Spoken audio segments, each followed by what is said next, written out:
এক অনিন্দ সুন্দরী মেয়ে মুন্নি, মিষ্টি মধুর চেহারা, হাসি তার মুক্ত ছড়া। চঞ্চল মনে এ বাড়ি ও বাড়ি ঘুরে বেড়ায় সারাক্ষণ। গ্রামের অতি সাধারণ ঘরের মেয়ে, কিন্তু দেখতে যেন রাজকন্যা। এলাকার সবাই তাকে চিনে। রাস্তায় বের হলে সকলেই হা করে তাকিয়ে থাকে, কিন্তু তারা জানে না এভাবে বেগানা কোনো মেয়ের দিকে তাকিয়ে থাকা কবিরা গুনাহ। কিছুদিন এভাবে ঘোরাফেরা করার পর হঠাৎ বিয়ের প্রস্তাব আসে মুন্নিদের বাড়িতে। একদিন ছেলের মা বাবা মুন্নিকে দেখতে এলেন, সঙ্গে এলেন আরো 2-4 জন। মেয়ে দেখে সবাই অভিভূত, এক বাক্যে অপূর্ব বলে মন্তব্য করলেন। অবশেষে মা বাবার একমাত্র ছেলে নূরে আলম সিদ্দিকীর জন্য বিয়ের দিন তারিখ ঠিক করে বিদায় নিলেন। এখানেও অনেক গুনাহ হলো, কবিরা গুনাহ, যা তওবা ছাড়া মাফ হয় না। কারণ ইসলামী বিধান অনুযায়ী বিয়ের পূর্বে কনেকে একমাত্র বর ছাড়া অন্য কোনো পুরুষ দেখতে পাবে না। এদিকে মুন্নির মনে আনন্দ আর ধরে না, অচিরেই তার বিয়ে হতে যাচ্ছে। এ কথা ভাবতেই তার মনটা খুশিতে ভরে যায়। স্বামী ঘরে যেতে সে যেন ব্যাকুল প্রায়। নির্ধারিত তারিখে নূরে আলম সিদ্দিকীর সাথে মুন্নির বিয়ে সম্পূর্ণ হয় এবং সেদিনে এক বুক স্বপ্ন, আকাশ সমান আশা নিয়ে স্বামীর বাড়ির দিকে পা বাড়ায় মুন্নি। মুন্নির স্বামীর বাড়ি শহর এলাকায়, অপরিচিত জায়গা। এখানে যেভাবে খুশি চলা যাবে না। বাপের বাড়ির চালচলন অবশ্যই তাকে পরিত্যাগ করতে হবে। বাদ দিতে হবে সারাদিন টুই টুই করে ঘুরে বেড়ানোর মন মানসিকতা। মুন্নি জানে স্বামীর বাড়ি তার আসল বাড়ি, এখানে আজীবন তাকে থাকতে হবে। বাকি দিনগুলো এখানেই তাকে কাটাতে হবে। তাই খুব সাবধানে চলতে হবে, স্বামীর কথা মতো চলতে হবে, তার আনুগত্য করতে হবে, তার মন সর্বদা খুশি রাখতে হবে। শহরের ছেলে নূরে আলম সিদ্দিক, টাকা পয়সার কোনো অভাব নেই। ফুলের মতো বউ পেয়ে সেও তার পরনায় আনন্দিত। সে তার স্ত্রীকে ভীষণ ভালোবাসে। তাই অল্প দিনের মধ্যে স্বামী স্ত্রী উভয়ের মাঝে গড়ে ওঠে অসীম প্রীতির বন্ধন। এভাবেই কয়েক মাস চলে যায় তাদের সুখের সংসার। মুন্নির শ্বশুর শাশুড়ি ছিল সম্পদ লোভী। সেও শ্বশুর বাড়ি থেকে মোটা দাগের কিছু আশা করছিল। ভেবেছিল বলা কওয়া হয়নি তাতে কি, এর শ্বশুর অন্তত 1050 টাকা তার হাতে তুলে দিবে। কিন্তু বাস্তবে তার কিছুই না হয় সে আশাহত হয়।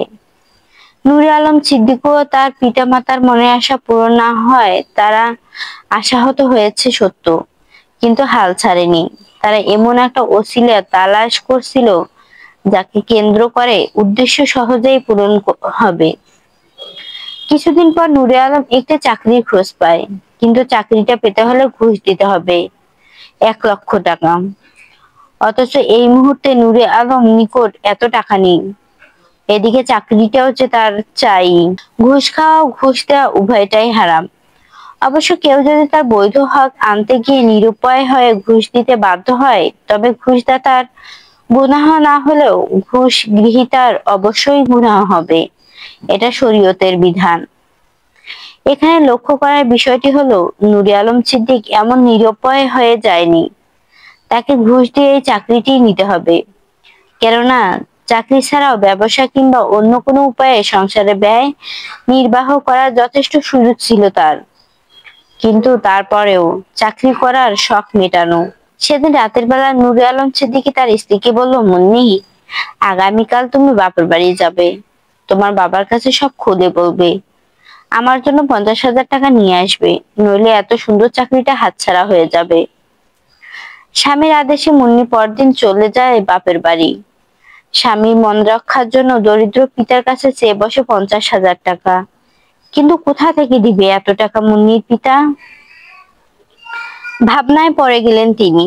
অবশেষে কোনো কুল কিনারা করতে না পেরে মেয়ের সুখের জন্য 1 খণ্ড জমি ছিল তাই বিক্রি করে দিয়ে 50,000 টাকা মেয়ের হাতে তুলে দিলেন।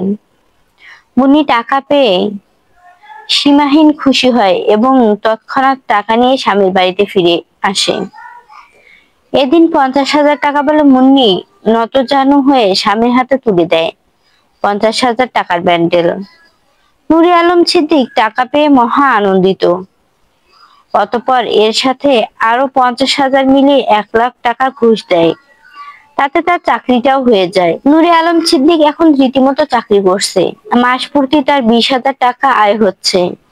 পরম সুখেই সে দিনকাল অতিবাহিত করছে। এদিকে মুন্নিও স্বামীর প্রতি স্ত্রীর যথাযথ কর্তব্য পালন করে যাচ্ছে, ফলে বড়ই সুখে চলছিল তাদের সংসার। কিছুদিন পর মা হলো মুন্নি, প্রসব করলো ফুটফুটে একটি পুত্র সন্তান। বাবা হলেন নূরে আলম সিদ্দিকী। শখ করে নাম রাখলেন অনিক।